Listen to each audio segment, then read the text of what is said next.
You need to stop killing the applications in the background on your iPhone. I have a friend who every time he finishes using an application, instead of just swiping to go home, he first goes into multitasking and then kills the application like this. Many people think that if you have a bunch of apps open in the background, this is what's going to slow down your iPhone, but in fact, it's the opposite of this. The iPhone has really good memory management, and it's able to put all of these applications into a low power state. So when you launch an application from scratch, it's actually going to use more resources from the CPU inside your phone, and in turn, that can actually reduce your battery life and make your applications launch a lot slower. So take Twitter, for example. If I open it, you can see it opens right away because it was already open in the background. If I kill the application and then open it, you can see we have to go through this entire loading screen first. So just keep your apps open throughout the day. I'd maybe recommend closing them out maybe once at the end of every single day, but you certainly don't need to kill your apps after every single use. Number 2, you need to stop using a non-MFI certified iPhone charging cable. MFI stands for Made for iPhone, and obviously the cable that came in the box with your iPhone when you got it new is MFI certified since it's made by Apple, but you can also find MFI certified cables from other third-party sellers as well. The reason you want to use an MFI certified cable is because they all have a built-in microchip, and this microchip is going to protect the battery health of your iPhone, and it's going to prevent things such as power surge and overheating. So if you take a non-MFI certified cable, like the cheap little $1 ones that you find at a gas station, those can potentially damage the battery health of your iPhone, and you may have found yourself that when you use a really cheap cable, your iPhone gets really hot when you're using it. So my recommendation is to use an MFI certified cable, preferably the one that came in the box with your iPhone. Number 3. Inside the camera application, you need to stop reaching all the way to the top of the screen to control your camera. This is actually a hidden menu in the camera app, and if you swipe up, you can reveal all of the controls for the camera within a thumb's reach.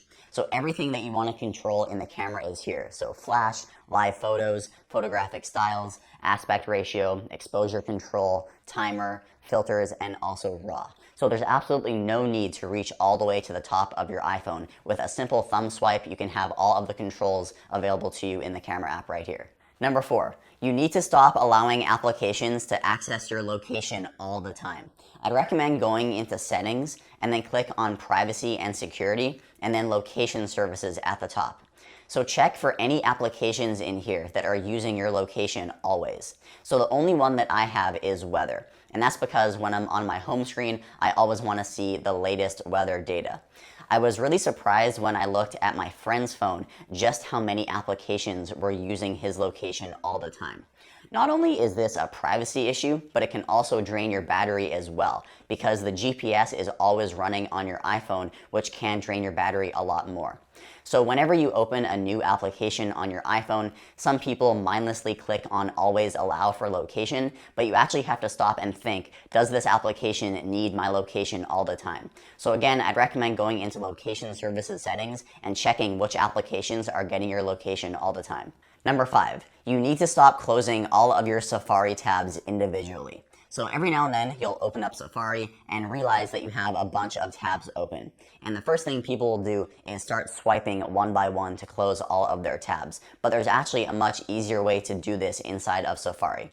So on your website view, if you click and hold on the tab icon, there's an option to close all tabs in Safari. So tap on this and everything will be cleared out of Safari. So a much easier way instead of swiping on each one individually. Number 6, you need to stop letting your iPhone get too warm. It's really easy for me to say this, but how do you actually act on it?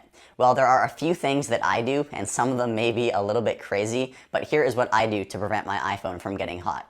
The first thing is I don't use a case if it's a really hot day. If you have a case on your iPhone, it won't allow the heat to dissipate, as the case is going to swallow up all the heat and it's just going to be placed right back onto the backside of your iPhone.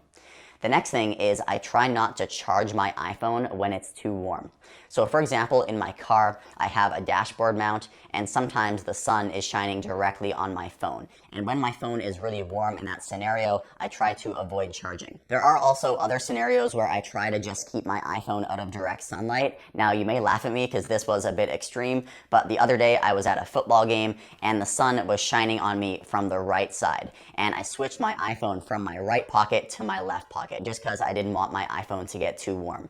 I've mentioned this in previous videos, but heat is the #1 thing that kills your iPhone's battery health, so the cooler you can keep your iPhone, the better it's going to be for your battery. Number 7, you need to stop using the default camera settings on your iPhone. Out of the box, if you open up your camera and then start taking photos and videos, you are not maximizing the camera's capability on your iPhone. So there are 3 things I'd recommend changing inside of camera settings. The first one is your video quality. So default, it's set to 1080p 30 FPS, and this is to save storage space. However, if you want a much sharper, much smoother looking video, I'd recommend upgrading your camera to 4K 60 FPS for video. The next setting is called Use Volume Up for Burst. This is turned off by default, but if you turn this on inside the camera app, you're able to press and hold on the volume up button and you can take a burst photo. And then the final setting I'd recommend turning on is called Grid. This allows you to compose your photo a lot better. So here's what the camera looks like without the grid, and then if you turn it on, you can see it adds a really simple few lines to your camera app. And this allows you to compose your photos a lot better and get a better looking shot. Number 8. You need to stop pausing and waiting for Siri on your iPhone. So when people trigger Siri, they think that they have to wait for the animation to show up on the iPhone before asking it a question. So I'll give you an example of what most people do, and then I'll show you how you can do this a lot better. Hey Siri, what's the weather today?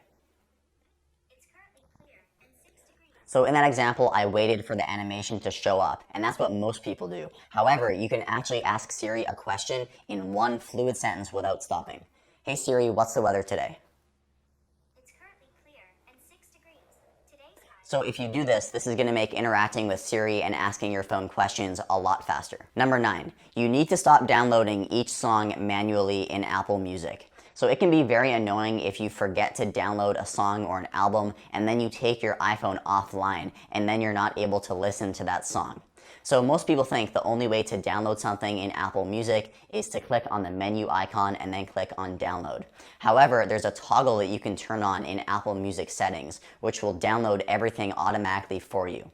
So if you go into Apple Music settings, you can turn on automatic downloads. This way, whenever you add a song or an album into your library, it's going to download it automatically to your iPhone. So just as an example here, as I'm browsing Apple Music, if I click the menu icon on this song and click on add to library without clicking on download, as you can see, it's automatically downloading onto my iPhone right there.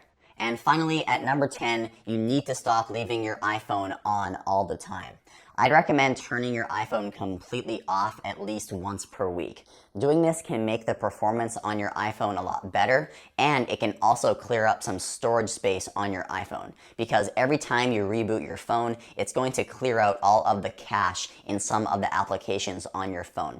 So like I said, every week I try to reboot my phone. Sometimes I do it more than that, and it can make the performance on your iPhone a lot better with a fresh reboot. So that's going to do it for this video. Hopefully you learned something new.